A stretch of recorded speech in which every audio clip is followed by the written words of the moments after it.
ओबीसींमध्ये छगन भुजबळ आग लावतायत असं मनोज जरांगे पाटील यांनी म्हटलंय आणि भुजबळांवर टीका केली आहे। तर सरकारनं भुजबळांचं ऐकू नये, महागात पडेल। मनोज जरांगे पाटील यांनी हा इशारा सरकारला दिलेला आहे।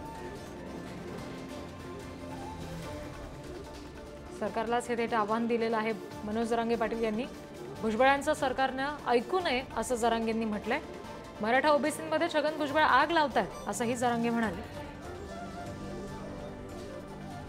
इथं लावली सगळी काडी, इथं सगळं ओबीसीचं नामचं चांगलं होतं, इथं टेंबादीला टाकून गेला निघून। तू काय माणूस आहे का? अरे काय बोलावं तुला?